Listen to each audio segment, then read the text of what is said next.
작년에 우리 교회에서는 교회 창립 40주년을 맞이해서 여러 가지 많은 행사들을 했습니다.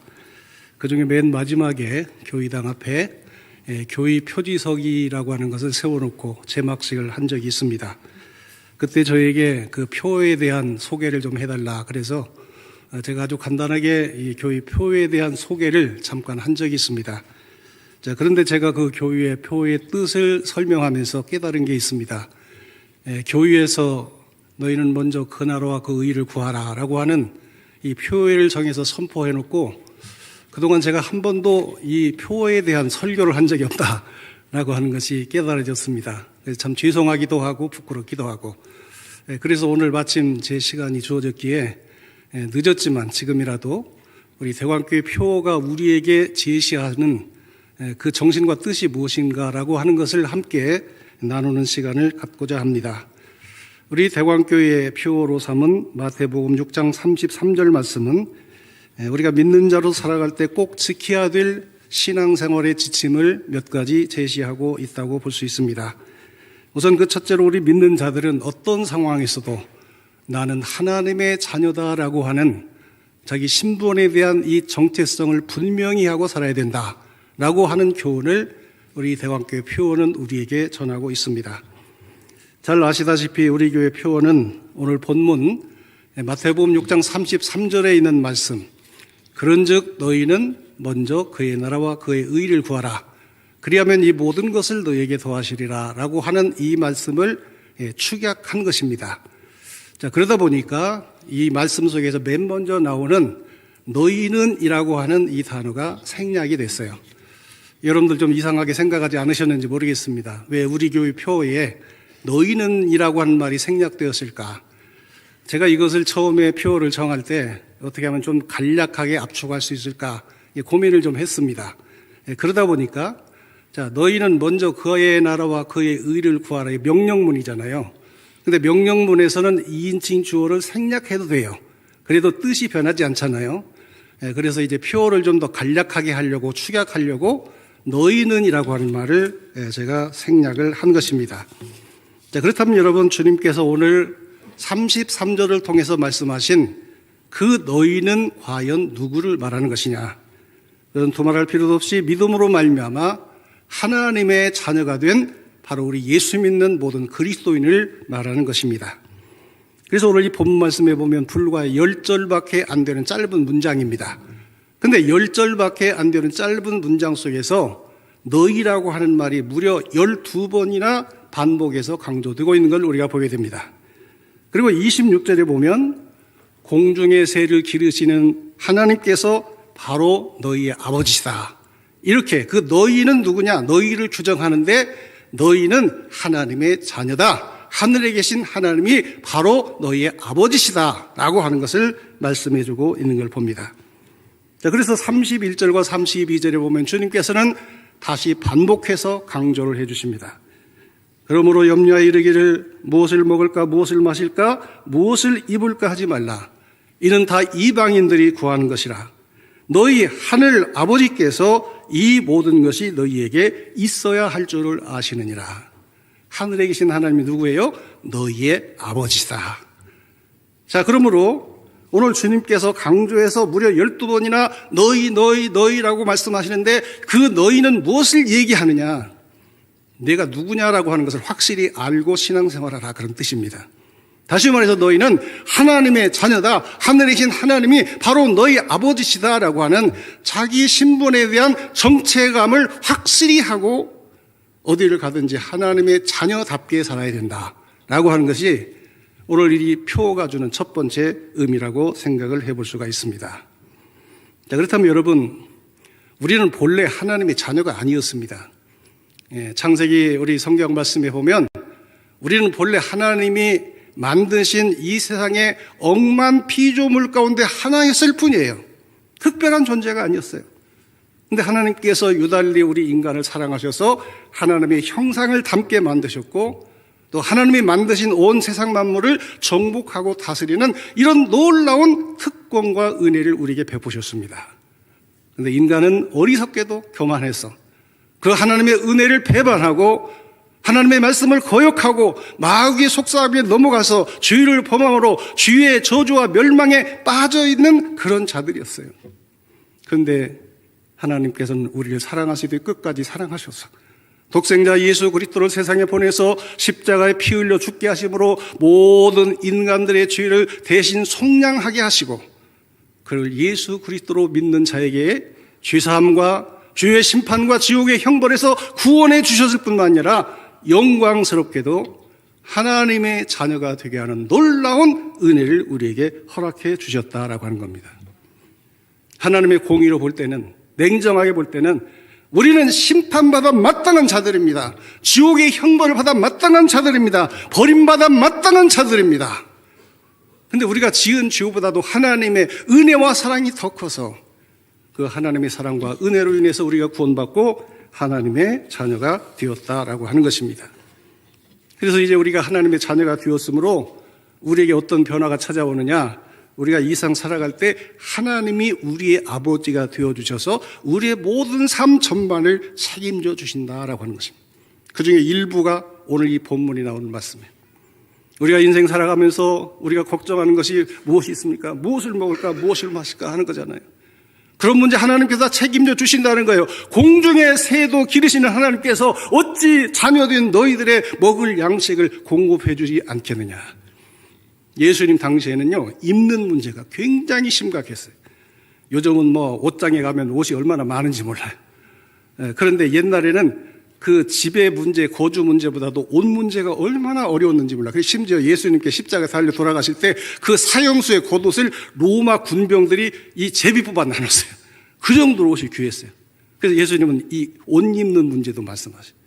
자, 백합화를 봐라. 누가 입히느냐? 하나님이 입히지 않느냐? 오늘 있다가 내일 아궁에 던져질 들풀도 하나님이 입히시거든 하물며 하나님께서 그 사랑하는 자녀들의 입는 문제 해결되지 않겠느냐라고 말씀합니다. 어찌 먹고 입고 하는 그런 문제만 해당이 되겠습니까? 여러분들이 살아가면서 당면한 모든 문제, 건강의 문제, 여러분들의 모든 삶의 앞길을 인도하는 문제, 위험에서 지켜주시는 은혜, 이 모든 것 우리 하나님께서 이 상 계실 때 책임져 줄 줄로 믿으시길 주의 이름으로 축원합니다. 그리고 또 놀라운 게 하나 있어요. 그게 뭔가냐? 우리가 하나님의 자녀가 됐다는 것은 하나님의 나라를 상속받는 그런 은혜를 또한 주셨다라고 하는 거예요. 우리 로마서 8장 14절에서 17절 다 같이 한번 읽어보겠습니다. 시작.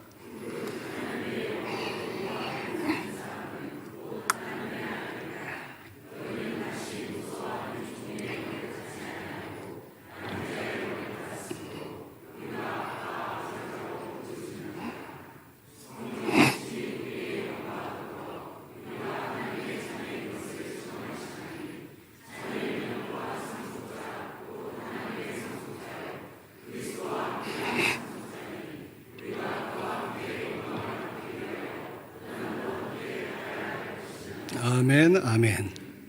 여러분, 우리가 자녀가 되면 아버지의 모든 것이 내 것이 되는 거예요. 우리가 자녀가 됐으므로 아버지의 나라가 내 나라가 되는 줄로 믿으시기 바랍니다. 여러분, 그 배너라고 하는 영화 보셨죠? 소설도 읽으셨죠? 이 배너가 로마의 원로원 의원의 양자로 들어가요. 근데 이 사람은 유대인이에요. 노예였어요. 근데 양자로 들어가니까 로마 원로원 의원의 모든 가문과 재산과 모든 걸 다 물려받아요. 우리가 하나님의 자녀가 됐다는 것은 하나님 나라를 상속받는 줄로 믿으시기를 주님의 이름으로 축원합니다. 그러니까 여러분들 한번 생각해 보세요. 얼마나 놀라운 하나님의 은혜인가라고 하는 것입니다. 그럼 우리가 이렇게 엄청난 하나님의 사랑과 은혜를 누리고 있다면 우리는 어떤 마음을 가지고 이 세상에서 살아가야 될까요? 말할 수 없는 기쁨, 말할 수 없는 자부심, 긍지, 그리고 감사를 가지고 우리가 살아야 될 줄로 믿습니다. 우리나라 고전 소설 가운데 춘향전 있잖아요. 춘향전에 보면 남원 부사들 이몽룡과 기생의 딸인 성춘향이 서로 사랑해서 결혼을 약속합니다. 그런데 이제 이몽룡 아버지가 이제 그 승차를 하게 됐어요. 서울로 한양으로 올라가게 됩니다. 그래서 이제 이몽룡도 이 춘향이와 헤어지고 서울로 올라가게 돼요. 근데 서울로 올라간 이몽룡이 서울에서 한양에서 이제 그 실시된 과거의 응시를 해서 장훈급제를 해요. 그래서 남원에 암행어사 제수를 받고 남원에 내려옵니다. 근데 여러분, 이 암행어사라는 것은 은밀하게 일을 수행해야 하기 때문에 요란하게 막 행차하는 게 아니잖아요. 그래서 이몽룡이가 아주 변복을 하고 내려와요. 정말 거지처럼 내려와요. 찌그러진 가세 그냥 다 헤어지고 우두둑도 기운 그런 이제 그 두루마기를 입고 내려오니까 사람들이 이몽룡을 보고 멸시 조롱 천대를 합니다. 가는 곳마다 구박을 합니다. 양반 좋아하네. 이 거지 같은 양반. 그래도 꼴의 양반이라고 하면서 막 가는 곳마다 구박을 해요. 여러분들 같으면 어떻겠어요? 얼마나 화가 나겠어요? 근데 여러분, 이몽룡은요, 그 거짓골을 하고 내려와서 모든 사람이 멸시하고 조롱하고 그리고 구박하고 박대하는데도 조금도 화낸 적이 없어요. 슬퍼하지 않았어요. 자기 처지를 한탄하지 않았어요. 왜 그렇습니까? 나는 장운급제한 사람이야. 지금 내가 여기로 거지로 온 게 아니라 암행어사로 온 거야. 자기 정체감에 대한 확신이 있었기 때문에, 자부심이 있었기 때문에 절대로 슬퍼하거나 노하거나 자기 신세를 한탄하지 않고 아주 그냥 의연하게 이 행동을 하는 이런 것을 우리가 보게 됩니다. 그렇다면 여러분 한번 생각해요. 여러분들이 이몽룡보다 못합니까? 낫습니까? 여러분, 우리는 어떤 사람이에요? 죽을 자리에서 살아난 사람들이에요. 여러분, 그런 거 아직 경험 안 해보셨죠? 여러분, 저 튀르키예에서 막 지진이 일어났습니다. 지금 뭐 강릉 이쪽에 막 엄청난 그 불이 일어났습니다. 지금 막 땅이 지진 일어나고 막 그 불이 타서 지금 건물이 막 무너지고 있는데 그 속에서 꼭 죽을 수밖에 없는 자리에서 살아났다고 생각해 보세요. 뭐가 문제가 됩니까? 뭐 재산 잃은 게 문제입니까? 아니면 뭘 잃어버린 게 문제입니까? 아무 문제가 되니 내가 살아났다 하는 이 한 가지 가지고 모든 걸 상대화시켜 버릴 수가 있는 거예요. 더구나 우리는 하나님의 자녀, 암행어사 정도가 아니라 하나님의 자녀입니다. 그리고 하나님 나라, 저 하늘나라의 시민입니다. 제가 몇 년 전에 저희 두 딸이 그 미국 뉴욕에서 대학원 졸업식이 있었어요. 그래서 이제 안 가볼 수가 없어서 갔는데 졸업식하고 이 캐나다 쪽으로 조금 여행을 한 적이 있어요. 근데 거기 주로 이제 한국 사람들만 모여서 단체로 가는 여행에 같이 껴서 갔는데 거기 보니까 여행객이 그 세 종류의 사람이에요. 놀러 온 사람, 여행객. 두 번째 영주권자, 그리고 세 번째 시민권자. 근데 앞에서 이렇게 분류를 하는데 그 시민권 가진 사람들은요, 말은 안 해도 어깨뽕이 쑥 올라가더라고요. 당신 영주권자지? 여기 여행 온 사람이지? 나는 미국 USA 시민이야. 이게 어깨뽕이 쭉 올라가는 데였어요. 말 안 해도 그게 다 나타나더라고요. 하물며 여러분들, 미국 시민 정도입니까? 영원한 천국의 주인이 여러분들 믿으시길 바랍니다. 그럼 우리가 어떤 마음을 가지고 살아야 되겠어요? 우리가 살아가면서 수많은 어려움을 많이 겪습니다. 환경적인 어려움을 겪습니다. 사람의 멸시와 천대를 받습니다. 그게 문제입니까? 내 안에 있는 이 정체감. 나는 죽을 자리에서 살아난 자야. 그냥 무덤에서 살아난 게 아니잖아요. 영원한 지옥에 꺼지지 않는 그 유황불 속에서 거기서 건짐을 받은 자요. 하나님의 자녀요. 천국의 시민이라는 이 정체감을 갖는다면 다 상대화시켜버릴 수 있는 거잖아요. 그거 잠깐이야. 아무것도 아니야. 겉모습이야. 그거 옷이나 마찬가지야. 벗어버리는 구만이야. 내 속에는 이 보물이 있어. 이 마음을 가지고 여러분 지금 어떤 형편에 있든지 감사하고 기뻐하며 살아가기를 주의 이름으로 축원합니다. 그래서 성경은 말씀합니다. 항상 기뻐하라. 쉬지 말고 기도해라. 범사에 감사해라. 이것이 그리스도 예수 안에 있는 너희를 향하신 하나님의 뜻이니라. 하나님 여러분들 막 울고 짜고 그러는 거 원치 않아요. 절망하고 막 슬퍼하고 저주하고 이거 원하지 않습니다. 어떤 어려움이 있을지라도 그걸 하나님이 이미 주신 그 은혜와 상대화시키면서 하나님을 찬미하고 감사하고 기뻐하며 살아가는 거 하나님이 원하시는 줄 믿고 이 믿음을 가지고 살아가시는 여러분들에게 주의 이름 축원합니다. 그리고 또 한 가지 중요한 게 있어요. 그게 뭔 줄 아십니까? 내가 이제 구원받았어요. 멸망에서 구원받았죠? 하나님의 자녀가 됐고 천국이 나의 것, 나의 나라가 됐어요. 자, 그러면 이것이 내게 주는 사명이 무엇이냐? 내가 구원받은 자라는 정체성, 하나님의 자녀가 됐다는 정체성, 하나님 나라의 주인이 됐다는 이 정체성이 내게 주는 사명이 무엇인가를 발견할 수 있어야 돼. 그리고 그 사명을 붙잡고 살아갈 책임과 의무와 사명이 우리에게 있다라고 하는 것을 꼭 잊지 마시길 바랍니다. 여러분 누구든지 자기 정체성을 발견하면 그 정체성이 내게 주는 사명이 무엇인지를 알게 돼요. 그리고 사명을 위해서 살아갑니다. 여러분, 안중근 의사가 왜 그 젊은 나이에 여러분 그런 그 애국 그 행위를 하다가 감옥에서 죽어갔겠어요? 윤봉길 의사가 왜, 그리고 우리 독립군들이 저 만주에 가서 왜 그렇게 고난을 받으면서 싸웠겠어요? 자기들은 조선인이라고 하는, 대한제국 국민이라고 하는 이 정체성이 있었기 때문에 그런 일을 행한 거예요.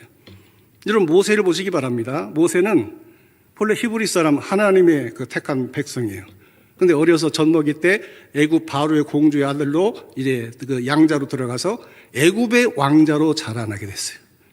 근데 여러분, 모세는 살아가면서 항상 나는 하나님의 백성이라는 걸 잊어본 적이 없어요. 자기 정체성을 잊어본 적이 없어요. 그러다 보니까 그는 그냥 그걸 버리면 돼요.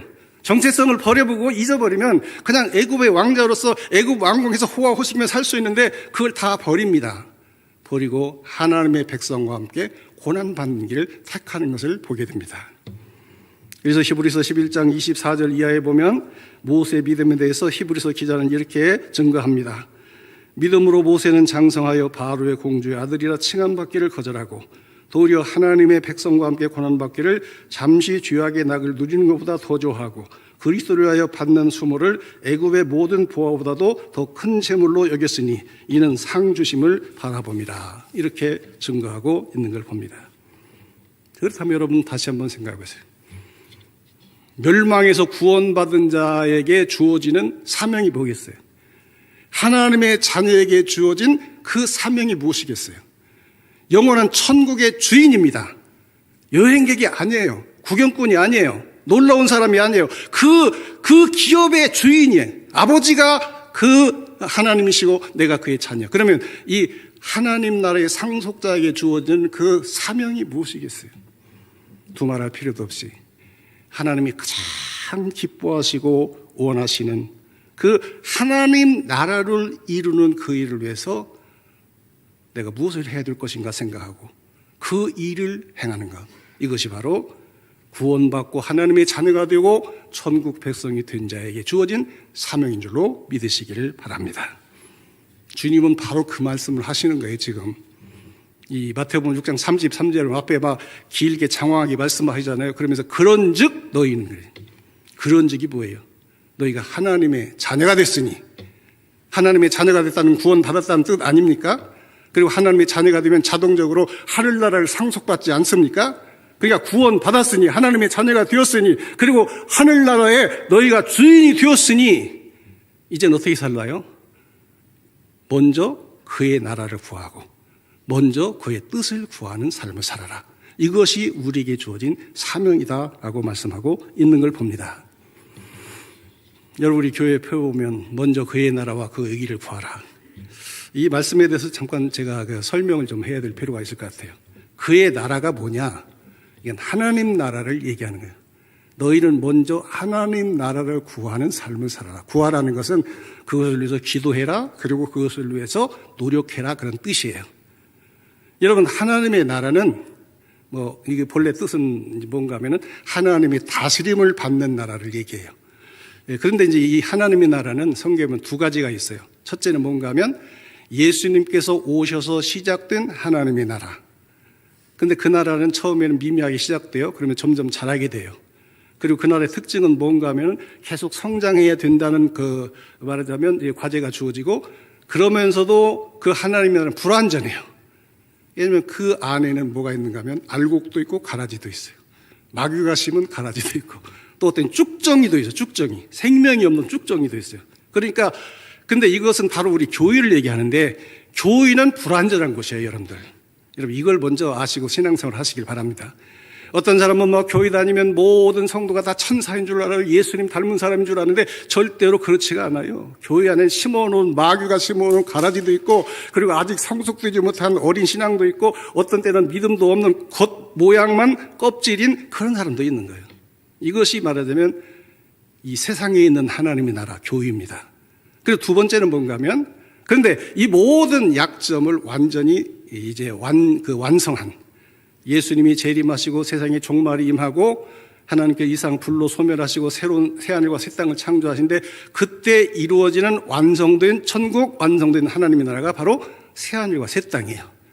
그러면 오늘 이 마태복음 6장 33절에서 주님께서 말씀하신 너희가 그의 나라를 먼저 구해라라고 할 때 그 나라는 어떤 나라겠어요? 두말할 필요도 없이 완성된 나라를 얘기하는 게 아니에요. 지금 이 땅에서 있는 시작된 자라고 있는 그 하나님의 나라 교회를 위해서 기도하고, 그리고 교회가 더욱더 확장되고 더 많은 사람이 구원받도록 너희가 전도의 그런 이제 봉사를 해야 된다, 이런 의미인 줄로 믿으시기 바랍니다. 그러면 그 다음에 또 무슨 말이 나와요? 그의 의를 구하라 그랬잖아요. 여기서 그의 의가 뭘까요? 여기서 의라는 건 오를 의자예요. 오를 의자. 그러면 이 그의 의, 하나님, 여기서 그의 의니까 하나님의 의겠죠. 그러니까 이건 세상의 정의를 얘기하는 게 아닙니다. 어떤 인간 철학자가, 도덕군자가, 성인이 말하는 그런 이제 그 의가 아니에요. 이건 하나님이 인정하시는 의예요. 그러면 여러분, 하나님이 인정하시는 의가 어디 있을까요? 그것이 바로 믿음인 줄로 깨달으시길 바랍니다. 왜냐하면 인간은 그 누구도 행위로 의롭다함을 얻을 수 없기 때문에, 믿음으로 의롭다함을 얻을 수 있기 때문에, 여기서 말하는 너희는 먼저 그의 의를 구하라는 것은 너희는 먼저 그 믿음을 구하라는 뜻이에요. 그러니까 이 말은 이제 크게 큰 넓은 의미에서 해석할 수가 있고 좁은 의미에서 해석할 수가 있는데, 넓은 의미에서는 너희가 무슨 일을 당하든지 항상 믿음으로 판단해라, 그런 뜻이에요. 뭐 이익을 따라서 아니면 뭐 좋아하고 싫어하고 뭐 이런 거 가지고 따지지 말고, 이것이 과연 믿음의 길이냐, 이걸 먼저 판단하고 믿음의 길을 먼저 선택해서 가라, 그런 뜻이에요. 이게 넓은 의미예요. 근데 이걸 좁은 의미로 해석한다면, 앞에 있는 하나님 나라와 연관해서 해석한다면 어떤 의미가 되는가 하면, 너희가 하나님 나라를 완성하기 위해서, 이 땅에 하나님 나라를 건설하기 위해서 아직도 믿지 않는 사람들에게 예수 그리스도의 복음을 전해서 그들에게 하나님의 의인, 믿음을 갖게 하라, 그런 뜻이에요. 결국 여러분들, 오늘 이 말씀의 뜻이 무엇이겠습니까?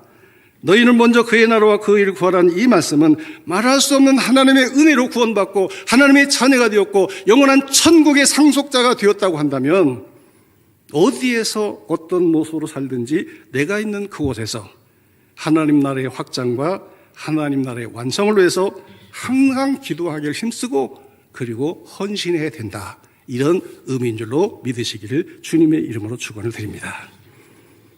자, 그렇다면 여러분, 예수님께서는 왜 우리에게 하나님 나라를 위해서 우리가 먼저 정말로 기도하고 그리고 헌신하는 이런 삶을 살라고 오늘 여기서 말씀하실까? 그 이유는 하나님이 가장 기뻐하셔, 하나님이 가장 원하시는 것, 이 세상을 향해서, 저와 우리들을 향해서 하나님이 가장 요구하시고 가장 원하시는 것이 무엇이냐? 그것은 죄로 말미암아 멸망에 빠진 사람들을 단 한 사람이라도 더 구원해서 하나님의 자녀가 되게 하고, 이 세상에 하나님을 믿는 백성이 단 한 사람이라도 더 많아지게 하는, 이것이 하나님이 가장 원하시고 기뻐하시는 일이기 때문에, 너희가 구원받았으면, 하나님의 자녀가 되었으면, 천국의 상속자가 되었으면 그 하나님 나라 완성을 위해서 기도하고 전도하는 삶을 힘쓰라는 이런 말씀인 줄로 깨달으시길 주의 이름으로 축원을 드립니다. 여러분, 한번 오늘 이 시간 정말로 이것을 정말로 바르게 판단하고 돌아가시기 바랍니다. 하나님께서 내가 어떻게 살기를 원하실까? 내가 어떻게 사는 것을 하나님이 가장 기뻐하실까? 여러분, 한번 생각해 보세요. 하나님이 내가 어떻게 사는 것을 제일 기뻐하실까? 막 100일 기도를 하고 금식 기도를 하고 돈을 많이 벌어서 막 수억씩 수십억씩 헌금을 하고, 아니면 막 교회당을 막 내 이름으로 막 호화롭게 짓고, 이런 걸까요? 물론 하나님은 그런 것도 너무너무 기뻐하십니다. 그런데 제일 기뻐하시는 게 뭔 줄 아세요? 나를 통해서 다른 사람에게 복음 전해서 그 사람을 구원하는 것, 이걸 하나님이 가장 기뻐하시는 줄로 믿으시기를 주님의 이름으로 축원을 드립니다. 여러분, 어떤 사람은요, 하나님의 뜻이 이 영혼 구원이나 사람들을 구원한 여기에 이걸 잊지 않고 다른 것에 하나님이 뜻이 있다고 그렇게 생각하는 사람들이 있어요. 어떤 사람은 하나님은 이 세상 막 정치를 바꾸는 걸 원한다고 생각했어요. 여러분, 그런 거 있잖아요. 요즘도 보면 우리 주변에 그런 사람 많잖아요. 막 어떤 목사님은 막 정치 앞장서서 하잖아요. 여러분, 하나님이 그걸 원하실까? 여러분, 예수님께서 오실 때 유대인들이 열망한 게 뭔 줄 아세요? 예수님이 오셔서 세상 정치를 바꿔주기를 원했어요. 그래서 예수님께서 막 이 예루살렘에 입성하실 때 백성들이 막 종려가지를 막 흔들고 겉옷을 깔고 하면서 호산나 호산나 환영했잖아요. 왜 그렇게 환영한 줄 아세요? 여러분, 주에서 구주로 오신 그걸 환영한 게 아니에요. 이분이 오셔서 우리나라 독립시켜 줄 것이다. 그러므로 만약에 예수님께서 세상 정치를 바꾸러 오셨다고 한다면 분명히 예수님은 로마를 멸망시키고 유대 나라를 독립시켜 주셨을 거예요. 근데 여러분, 예수님은 오히려 그 로마에 의해서 핍박을 받으셨고 로마 총독에 의해서 사형 언도를 받고 십자가에 못 박혀 죽으셨어요. 예수님은 정치를 바꾸기 위해서 오신 게 아닙니다. 주인을 구원하기 위해서 오신 줄로 믿으시길 바랍니다. 어떤 사람들은 교회가 왜 구제를 하지 않느냐 그래요. 교회가 헌금 모아가지고 말이에요. 다 뭐 자기들 소비한 데 쓰고 구제에 인색하다 이런 말을. 근데 여러분, 예수님께서 그러면 예수님께 세상에 오셔서 십자가에 못 박히신 이유가 여러분 구제하기 위해서, 병든 자를 고쳐주기 위해서, 그리고 또한 예를 들어서 막 핍박받고 억울함 당하는 이런 사람에게 자유와 해방을 주기 위해서, 그래서 예수님께 오셔서 십자가에 죽으셨을까요? 물론 우리 하나님은 자비 하나님, 사랑의 하나님, 공의 하나님이기 때문에 배고픈 사람에게 먹을 것을 나눠주어라, 억울한 사람들 억울함 풀어주어라, 또 그리고 뭐 병든 자를 고쳐주라, 고쳐주시기도 했어요. 근데 여러분, 이것을 위해서 예수님이 세상에 오셔서 십자가에 죽으신 것은 아니다, 그런 얘기예요. 예수님께서 십자가에 죽으신 이유는 많은 사람들의 죄의 문제를 해결하고 그 죄의 저주와 그리고 그 죄의 형벌에서 구원하기 위해서 예수님께서 십자가에 죽으신 거예요. 만약에 여러분들 예수님께서 불쌍한 사람 도와주고 구제하고 또 병자들 치료해주고 또 그 다음에 억압받는 사람 해방해주고 이것을 위해서 오셨다면 예수님은 십자가에 죽으실 필요가 없어요. 세상에 오실 필요가 없어요. 말씀 한마디면 끝납니다. 그리고 그렇게 한들 인간의 근본적인 구원이 이루어질 수가 없어요. 여러분, 죽은 사람 살려주세요. 나사로가 죽었다 살아났잖아요. 또 죽었잖아요. 잠시 살아난 거예요. 그리고 육체적으로 살아난 것 뿐입니다. 배고픈 사람에게 우리가 구제를 합니다. 몇 끼 먹으면 끝납니다. 또 구제해야 돼요. 그것은 육체적인 잠시의 구제가 되는 것이고, 그리고 일시적인 그런 도움이 될 뿐이지 그들의 영과 육을 근본적으로 영원히 구원할 수는 없는 거예요. 자, 그렇다면 예수님께서는 왜 세상에 오시고 왜 십자가에 못 박혀 죽으셨을까? 그 이유는 바로 죄로 말미암아 멸망에 빠진 세상 모든 죄인들을 그 주의 저주와 형벌에서 구원해 주시기 위해서 세상에 오셨고, 그리고 십자가에 못 박혀 죽으신 줄로 믿으시기 바랍니다. 그래서 마태복음 1장 21절에 보면 요셉이 이제 성탄 전에 이제 그 마리아가 잉태했다는 소리를 듣고 이제 이혼하려고 하잖아요. 그때 천사가 나타나서 예수님이 왜 세상에 오시는가를 이렇게 말씀 전해줬어요. 아들을 낳으니 이름을 예수라 하라. 이는 그가 자기 백성을 그들의 죄에서 구원할 자이심이라. 예수님이 왜 오셨어요? 자기 백성을 그들의 죄에서 구원하려고 오신 거예요. 세상 정치를 바꾸려고 오신 게 아닙니다. 뭐 돈 몇 푼 던져주는 구제하려고 오신 게 아니에요. 근본적으로 영원히 그들을 구원하기 위해서, 죄에서 구원하기 위해서 주님이 오셨다라고 말씀하고 있는 걸 봅니다. 우리 한 군데를 다 같이 한번 읽어보겠습니다. 요한일서 4장 9절에서 10절 다 같이 읽습니다. 시작.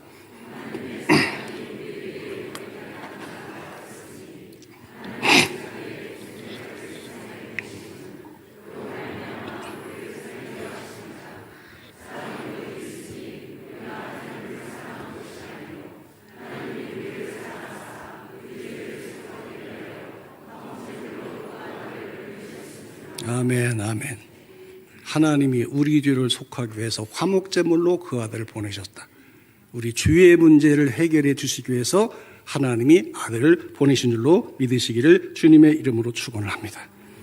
그래서 우리 예수님께서는 성부 하나님의 뜻을 따라서 이 세상에 오셔서 십자가에 피 흘려 죽으심으로 우리의 죄를 다 속량해 주셨어요. 그런데 문제는 이것으로 구원이 완성되는 것이 아니다, 그런 얘기예요. 예수님께서 십자가에 피 흘려 죽었으니까 이제부터 모든 사람은 다 구원받았다. 성경 그렇게 얘기하고 있잖아요. 또 하나가 필요하죠. 그게 뭐죠? 그 예수 그리스도를 구주로 믿는 사람에게만 구원을 주신다라고 말씀하고 있는 것을 우리가 보게 됩니다. 예수님께서 오셔서 십자가 피 흘려주고 우리 죄를 다 속량해 주셨잖아요. 이걸 가리켜서 신학적으로는 구원의 객관적 성취라고 얘기해요. 근데 그 예수 그리스도를 내 구조로 믿어서 내가 죄 사함 받고 구원받는 걸 구원의 주관적 적용이라고 그렇게 얘기합니다. 예를 든다면 아파트를 잘 쳤어요. 그리고 이제 누구든지 들어와서 살면 돼요. 근데 그냥 져놨다고 누구나 다 주인 됩니까? 거기다 분양을 받아야죠. 입주를 해야 내 집이 되는 거예요. 자, 배에서 파선을 해서 지금 사람들이 바다에 빠져 죽어갑니다. 지금 해경에서 막 구조선을 보냈습니다. 근데 구조선이 왔지만 그건 구원의 객관적 성취예요. 그 배에 올라타야 내가 구원받는 거예요. 이와 같이 예수님께서 십자가의 죽으심으로 구원의 객관적 성취는 이루어졌지만 그 구원을 내 것으로 만들기 위해서 사람들이 믿어야 된다, 그런 얘기입니다. 자, 그래서 여러분 성경에 보면 믿어야 구원받는다, 믿어야 구원받는다, 얼마나 말씀하고 있는지 몰라요. 다 같이 읽어보겠습니다. 요한복음 3장 16절 이하 18절. 자, 시작.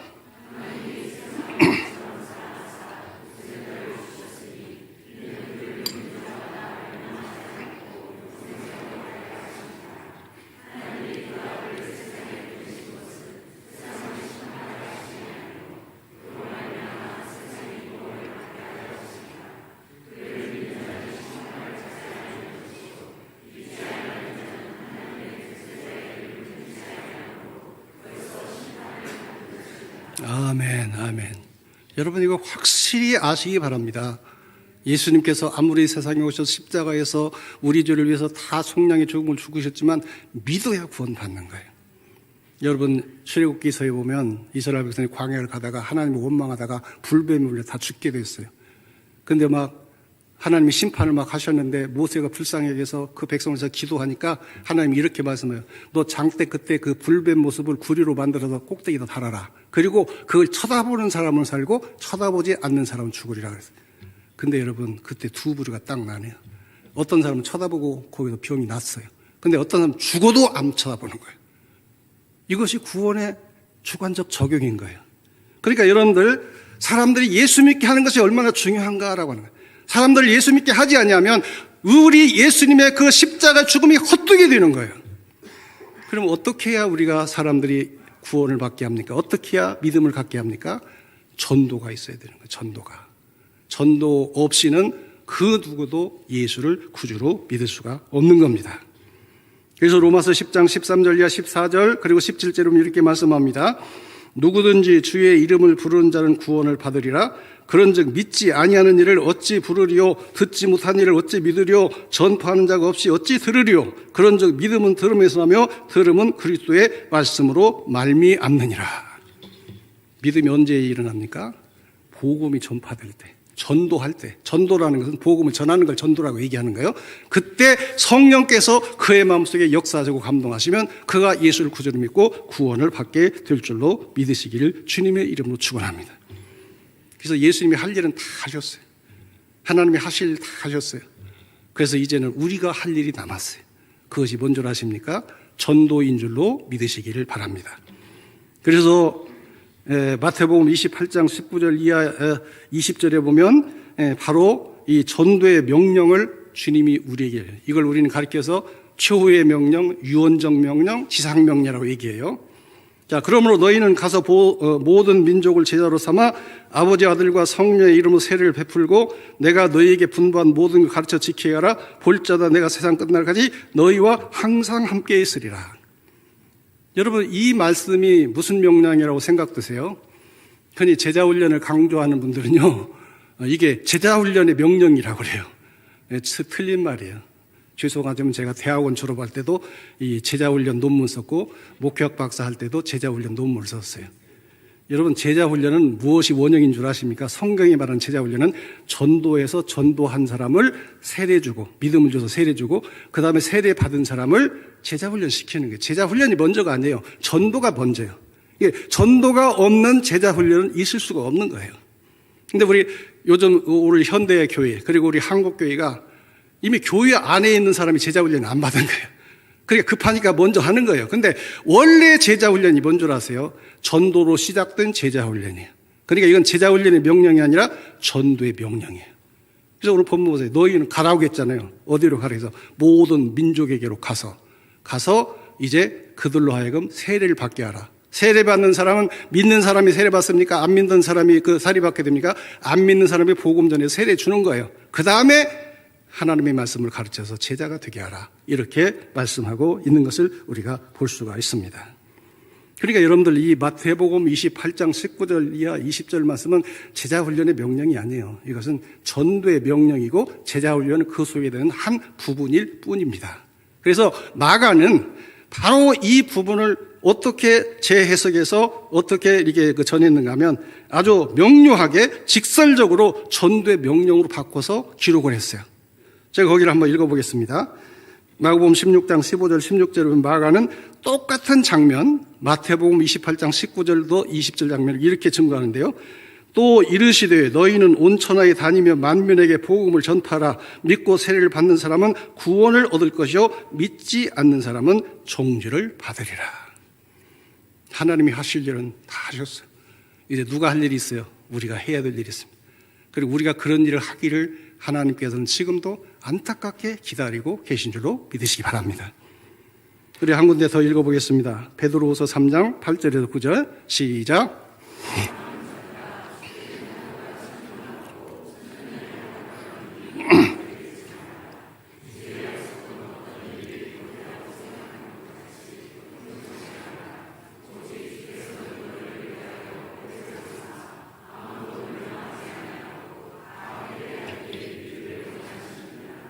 이게 누구의 마음이에요? 하나님 아버지의 마음이에요. 이 말씀의 배경은 뭔가 하면 예수님께서 부활 승천하실 때 제자들에게 진실로 내가 속히 오리라 그랬어요. 그래서 그 당시 제자들은요, 자기들 죽기 전에 예수님 재림이 있을 줄 알아서 기다렸어요. 근데 여러분, 예수님께서 승천하신 후에 지금 몇 년이나 흘렀죠? 2000년이에요, 2000년. 그게 사람들이 뭐라고 얘기하는가 하면 그 예수님 재림 그 거짓말이야. 그 부도 났어. 그 허구야, 허구. 그런데 바로 그런 사람이 얘기하는 거예요. 주의 약속은 더딘 것이 아니다. 하나님께서 오늘도 하루하루를 기다리면서 오늘도 한 사람이 더 돌아오길 기다리면서 우리가 전도해서 한 사람이 더 구원받기를 기다리면서 오늘도 안타깝게 기다리기 때문에 주님의 재림의 날짜를 하루하루 연기하고 세상 종말을 하루하루 연기하고 있다라고 하는 이런 말씀인 줄로 깨달을 수 있기를 바랍니다. 여러분들, 하나님이 얼마나 나를 통해서 복음 전하기를 원하시는지 깨닫는 시간 되기를 주님의 이름으로 축원을 드립니다. 우리가 천천순양을 드리는 것보다도 한 사람에게 전도해서 그를 주님께로 인도하는 것을 하나님은 가장 기쁘시게 받으신다는 걸 잊지 말기를 주님의 이름으로 축원을 드립니다. 여러분들의 삶 속에 이 전도를 삶의 제물로 하나님께 올려드릴 수 있는 여러분들이 되기를 주님의 이름으로 축원을 드립니다. 전도라는 건요, 꼭 데리고 와서 결신시키고 열매 맺고 그것만 전도가 아니에요. 전하는 거예요, 전하는 거. 하나님이 사랑이시고 당신은 주인이고 주인의 운명은 멸망이고 그래서 구주 예수를 보냈으니 그를 믿으면 구원받습니다. 이걸 전하는 것이 전도예요. 그러니까 여러분들이 열매가 있든지 없든지 여러분들의 삶 속에 항상 이런 전도의 열매를 맺히기를 주님의 이름으로 축원을 드립니다. 미국의 시카고 길거리에서 한 전도자가 전도를 했어요. 한 젊은이를 붙잡고 당신은 예수 그리스도를 믿으십니까? 그랬어요. 이 사람 바빠 죽겠는데 붙잡고 예수 그리스도를 믿으십니까? 물으니 화가 났어요. 아니, 당신 그렇게 할 일 없는 사람이요. 가서 당신 볼 일이나 보시오. 난 상관없어. 근데 그가 무슨 얘기하는가 하면 당신에게 전도하는 것이 바로 내 볼 일입니다. 그렇게 얘기하더라는 거예요. 이 사람이 누군 줄 아세요? 그 유명한 전도자 D.L. 무디예요. D.L. 무디는 하루라도 사람들에게 예수 그리스도에 대해서 말하지 않으면 좀이 쑤셔서 견딜 수 없었다고 그래요. 그는 매일매일 믿지 않는 사람들에게 예수께서 행하신 일을 증거하고 그들을 최선을 다해서 주께로 인도하는 일을 삶의 최우선 목표로 삼고 전도를 직업처럼 알고 살았다. 이렇게 전해지고 있습니다. 우리는 무디처럼 그렇게 살지 못할지는 몰라요. 예수님의 12제자가 주님의 이 명령을 받고 땅끝까지 가서 저 도마는 막 인도까지 가고 막 스페인까지 가고 제자들이 다 흩어져서 복음 전에 다 순교했어요. 유일하게 사도 요한만이 교회를 지키면서 거기서 이제 운명을 하게 됩니다. 우리 그렇게는 못할지 몰라요. 그냥 내가 있는 그곳에서 내가 만난 사람들에게 우리는 기회 있을 때마다 복음을 전하고, 아니 기회를 만들어가면서 복음을 전하는 여러분들의 삶이 되기를 주님의 이름으로 축원을 해야 됩니다. 사업을 하는 분들은 사업하면서 얼마나 많은 사람 만나요. 우리 교사들은 학생들 얼마나 자주 만납니까? 내가 만나는 그 사람, 음악하는 사람 음악을 통해서, 예술을 하는 사람 예술을 통해서, 글을 쓰는 사람은 글을 통해서 우리는 이 복음을 전해야 되는 거예요. 이런 삶을 하나님이 사시기를 원하는 줄로 믿으시기 바랍니다. 그럼 마지막으로, 이렇게 살면 우리 망하는 거 아닙니까? 이 치열한 경제 사회 속에서 그 나라와 그 일을 먼저 구하며 살면 내가 사회에서 도태되는 것 아닐까요? 주님 걱정하지 말라고 그래요. 하나님이 책임져 준다고 말씀하십니다. 그런즉 너희는 먼저 그의 나라와 그의 의를 구하라. 그리하면 이 모든 것을 너희에게 더하시리라. 좀 길게 시간이 갔지만 간증 한 가지만 하고 마치겠습니다. 고 박정희 대통령 시대에 해병대 사령관을 역임하고 국방장관을 역임했던 김성은 장로님이라고 하는 분이 계세요. 그런데 그분이 이제 은퇴를 하고 지방에 다니면서 전도 집회하고 간증 집회를 하고 살았어요. 오늘날 지방교회와 약속이 돼서 집회를 하려고 하는데 청와대에서 전화가 딱 온 거예요. 그 전화를 들어보니까 지금 박정희 대통령 각하가 당신을 급히 찾는다. 그리고 가만히 보니 당신을 이 대통령 비서실장으로 임명하려고 하는 것 같다. 이 소식이 딱 온 거예요. 그 순간 갈등이 막 생긴 거예요. 지금 집회가 약속됐는데 내가 만약 대통령에 가면 그 집회가 이제 무산이 될 것이고, 만약에 내가 지방에 가면 대통령이 결례를 범하겠는데 나는 어떻게 해야 될까 고민을 했어요. 그 순간에 주님의 말씀이 생각나더라는 거예요. 누가복음 9장에 있는 손에 쟁기를 잡고 뒤를 돌아본 자는 하나님 나라에 합당치 아니하니라 라는 말씀이 생각나요. 그 순간 결심했어요. 나는 이제부터 하나님 나라를 위한 전도자로 살겠다 결심하고 다시 전화합니다. 사실은 나는 지금 약속이 돼서 그 집회에 가야 됩니다. 그리고 나는 결심했습니다. 내 남은 생애를 복음 전하는 전도자로 살기로 했으니 죄송하지만 대통령께 잘 말씀드려서 좀 오해가 없게 잘 해달라고 하고 떠났어요. 여러분, 그 다음에 어떻게 된 줄 아십니까? 1979년 10월 26일 무슨 사건이 일어났어요? 궁정동 안갑 대통령 시해 사건이 일어났어요. 그 자리에 누가 있었느냐? 대통령, 경호실장, 그리고 비서실장, 그리고 김재규 중앙정보부장이 있었는데, 그 중앙정보부장이 권총으로 쏴서 대통령 죽였잖아요. 차지철도 죽고 대통령도 죽고 김재규 씨는 이제 끌려갔는데, 나중에 수사할 때 그 자리에 있었던 대통령 이제 그 비서실장이 이 사건과 연루된 것이 아니냐 끌려가서 온갖 고문을 받고, 물론 청와대 그 비서실장 그 박살당하고, 그분도 장로님이었어요. 근데 그분이 대장으로 예편했는데 2등병으로 강등당하는, 아주 이런 말할 수 없는 수모를 겪었어요. 여러분 한번 생각해 보세요. 좀 앞으로 돌려가지고, 만약에 대통령이 그 청와대에서 불렀을 때 얼씨구 좋다고 달려가가지고 하나님 일 저버리고 거기 가서 그 대통령 비서실장이 됐다면 김계원 실장이 겪어야 될 그 고난 자기가 당해야 되지 않겠어요? 여러분, 그 나라와 그 일을 먼저 구하면 하나님이 절대 손해보지 않게 해주시는 줄로 믿으시기 바랍니다. 하나님이 책임져 줄 줄 믿으시기 바랍니다. 이 믿음을 가지고 언제든지 살아가면서 먼저 믿음으로 행하시고 사명을 위해서 살아가는 여러분들이 다 되시기를 주님의 이름으로 축원을 드립니다. 기도하겠습니다. 아버지 하나님 감사합니다. 말할 수 없는 하나님의 은혜로 구원받게 하시고 하나님의 자녀가 되게 하시고 또한 영원한 천국의 주인이 되게 하시니 참으로 감사를 드립니다. 이 감사와 기쁨으로 살게 하시고 이제 구원받고 하나님의 자녀가 된 이 사명을 붙잡고 살아가는 우리의 남은 삶이 될 수 있도록 주여 인도하여 주시옵소서. 예수님의 이름으로 기도하옵나이다. 아멘.